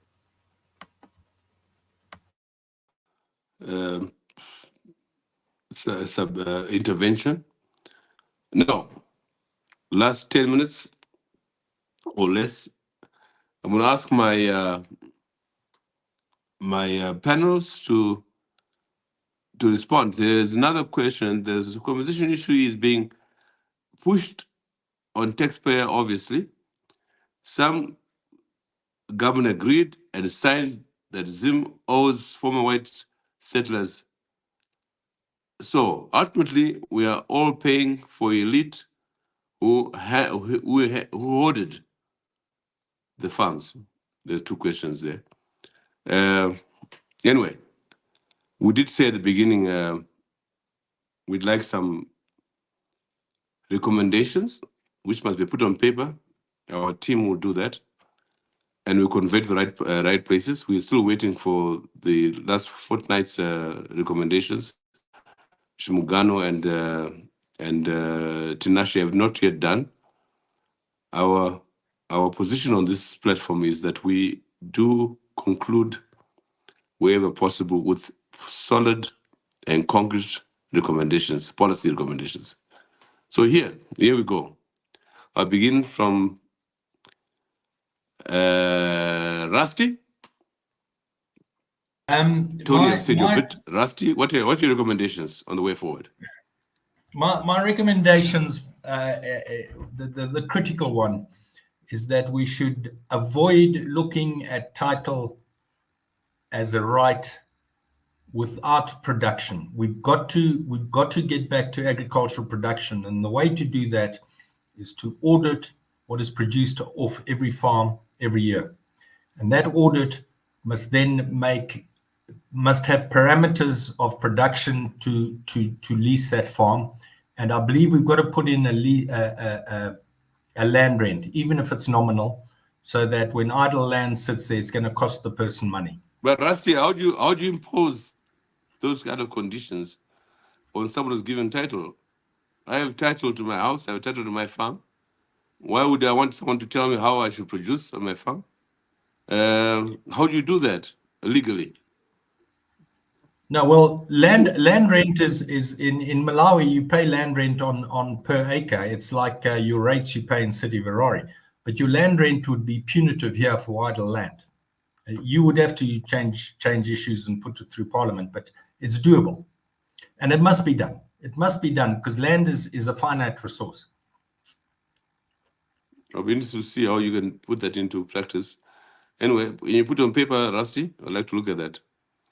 Is that all you have to say in conclusion? Well, that's one of the, I can do quite a few. And the other issue is the land bank where GOZ put in the land, the donor, whoever that might be, the colonial past, they put in the money for the initial compensation. So that you see the benefit of paying the 3.5 immediately, that solves a land issue. Then if you've got a land bank, you've got the land, and it goes on to an auction of people who want to take over the title, and you give them an initial 7-year title to see what they do. Once they're producing, then you increase the title, and then it doesn't have to be 99-year lease. I mean, Mozambique talk of 49-year lease. And then you go on to a tradable title like that, where the bank has the first call, because you want the banks to start taking the risk on the agricultural loans, not the government of Zimbabwe. That way you get politics slowly but surely out of it. Because at the moment, if you want a loan, you've got to be political.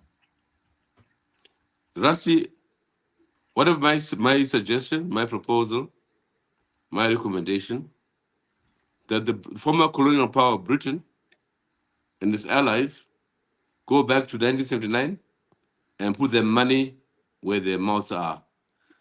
And the conventional decolonization principle, they buy out the white settlers, they buy out the white farmers, put the money, the 3.5 billion comes from Britain. How is that?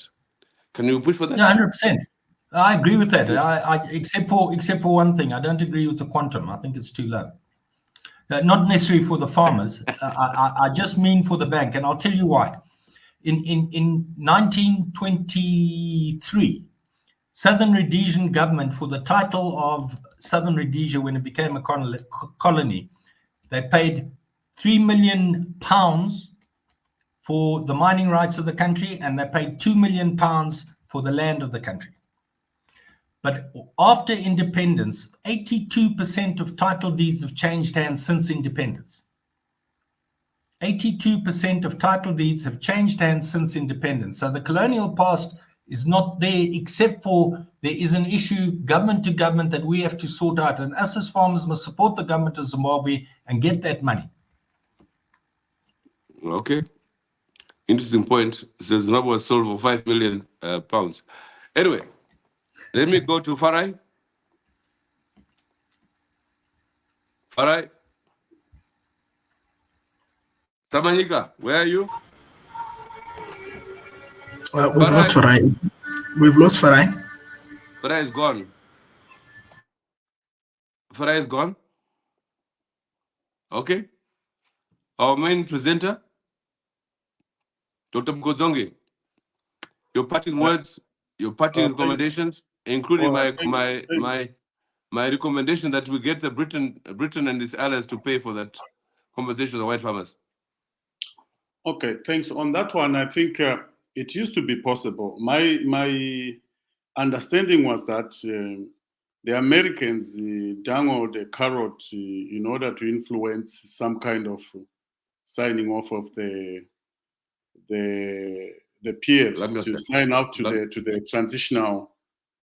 transitional agreement at Lancaster, because the American system is much more complicated than was that Andrew Young presiding over that? Who was that? No, Andrew Young was the ambassador to the UN.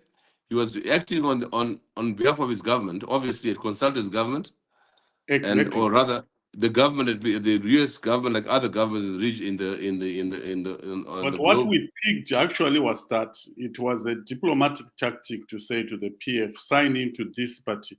You needed a congressional kind of. It can't happen. It couldn't happen through sort of a US style statutory instrument. It couldn't work like that. It would require Congress for such to take place. So in America, then you get a problem with America and say, we never colonized anyone. Why are we paying that money? So it is they said that, and after, because I remember in 1980, Carter was beaten. Yeah. And Reagan came in. And in fact, the Reagan administration reneged on that agreement and said, we're not there to fund a bunch of white settlers. We've enjoyed living. So the Americans have no motivation.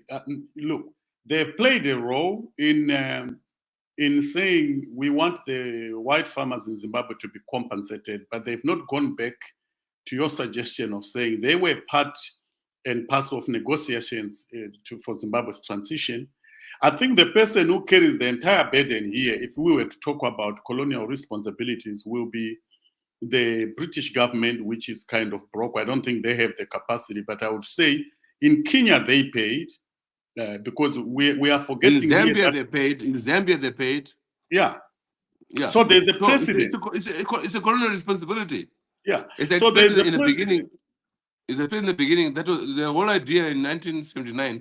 Was we went back to the colonial model, the colonial model. Yes. So it was subverted, but no why. I think partly due to ourselves, we lost the focus. We should not have agreed to the postponement of the land issue for 10 years. We shouldn't have. It's a big mistake.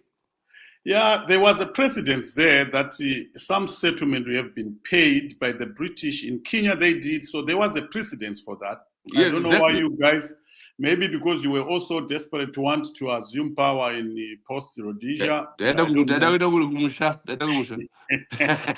was some fatigue, to be honest, with the war. I think people wanted a settlement, which was a good thing to do. But I think if you can see that Britain also reneged on this, but they carry a major responsibility. So there is some basis for that compensation coming from the UK as part of its colonial responsibility. Whether they would do it, that depends now.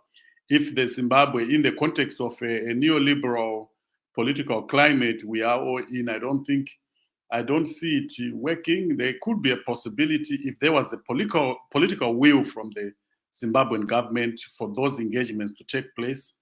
I think there is a legitimate case there for compensation if they wanted to. It's something that can be considered. Secondly, I think I want to follow up on Rust's presentations also on the issue. I highlighted this, that people always think, and you did allude to that, title deeds do not mean agricultural productivity.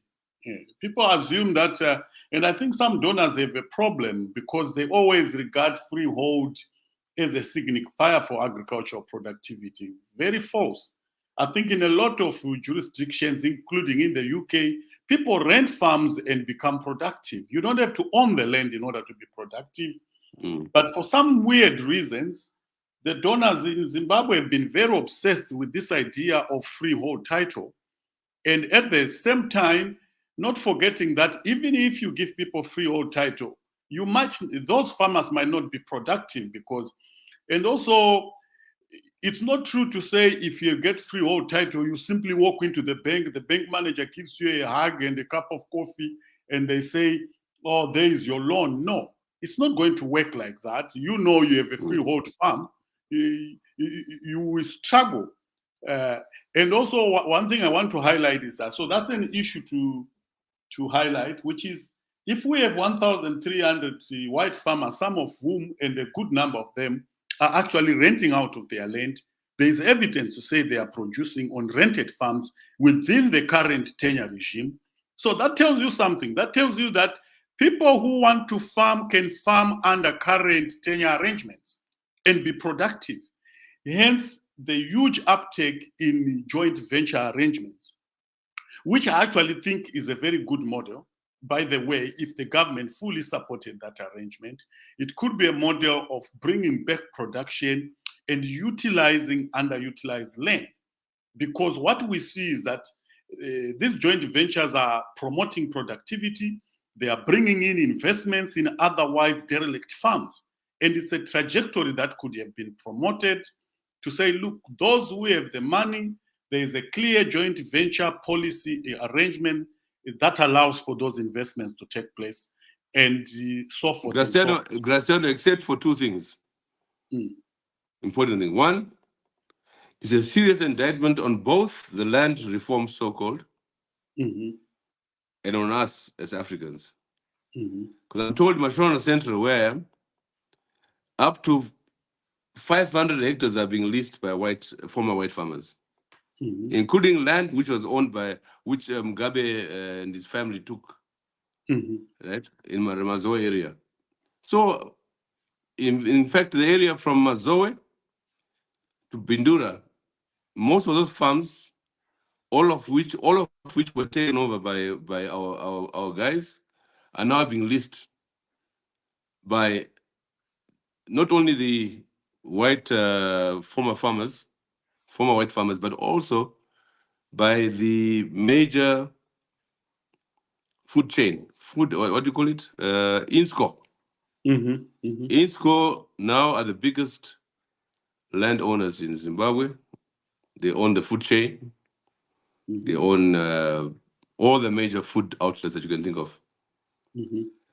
And I think for you as a researcher, I think it's something that you have to look at. You know, what does it say about our land reform, if you can call it that? What does it say about land tenure? What does it say about production? Because as you know, one of the big problems we've had as Africans on the land is that there's no credit facilities. Yeah. And these guys are coming in. They're on the back of the major food chain thing. They own the fertilizer companies. They own the seed companies. They own everything. So they just move in. I think you are right. You are right. What we could say here is that, remember, land reforms are political processes. Yeah. And what you see in the aftermath of the land reform is that if you look at Rhodesia, anyone will see that there was a very good relationship between the banking sector, the political system, and the agricultural sector. Even if to a point where people could easily get loans and the bankers would understand, someone's crop has failed, we can extend conditions until next year. But you see what has happened with the land reform.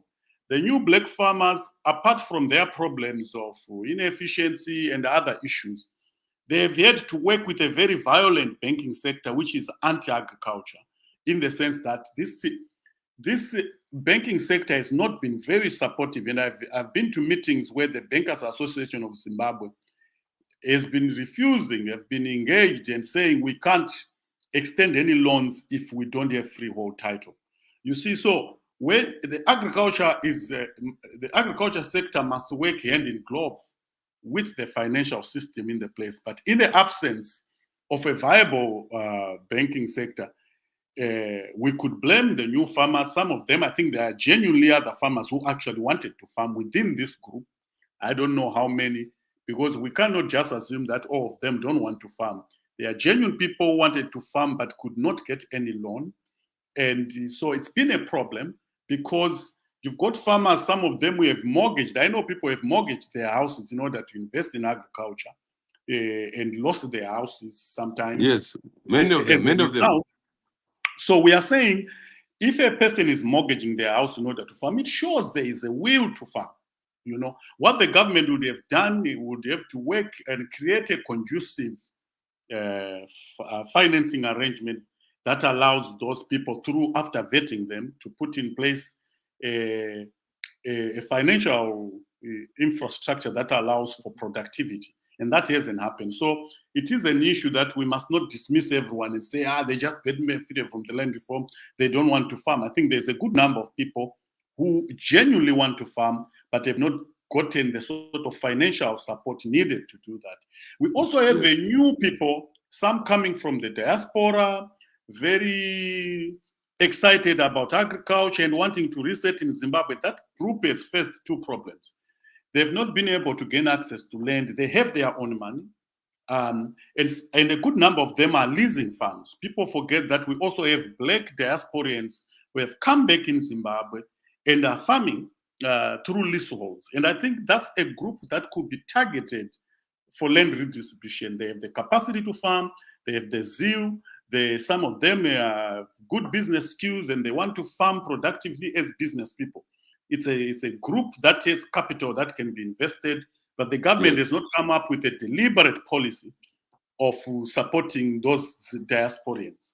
So those are the guys who qualified for the A2, in 2000. Exactly.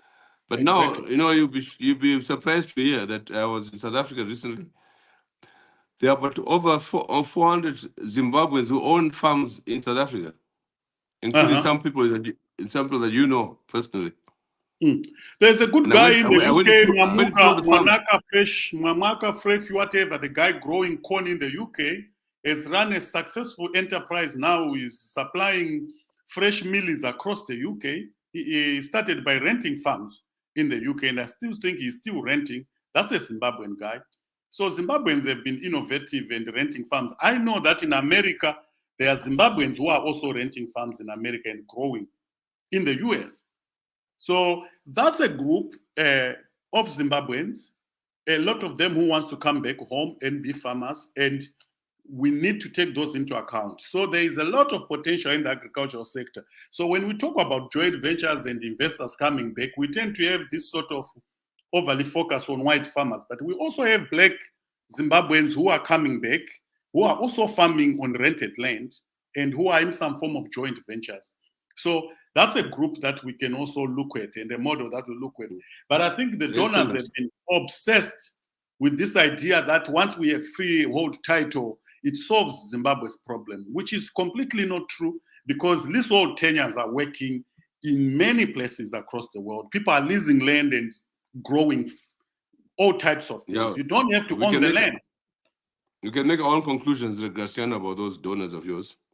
We can make our own conclusions, but I think you made the point very, very poignantly. What we'll ask you in your free time, if you're sitting in that cold place called Uppsala, just 2 or 3 pages, summary of what we did and how to move forward in terms of policy would really help. I'll be most grateful. But I know we brought you on board very, very belatedly. It's also because of our group chat, which many of our people are watching right now on your group. And they're there. So thanks very much for agreeing to come very belatedly, but I think we have really enriched the discussion, and we wait for your 2 or 3 pages. Thank you very much to everybody. We don't believe that we have resolved the land question, far from it. I think we have highlighted the new land question, compounded as it is. But there are some promises, or what they call it, silver linings from what Cristiano just said about Zimbabwe's obsession with land, with agriculture. And I was very pleasantly surprised to see Zimbabweans own over 300, 400 farms in South Africa. And they're farming very successfully. And Cristiano tells us we have people in the UK, in the US. So we have a future. There is a tomorrow. Thank you very much. Until our next Policy Dialogue, thank you. And special thanks to Graciano, to Rusty, Farai, and also Chufamba Stole, who provoked this debate. Thank you very much. We have your presentation on record. Thank you, and good night.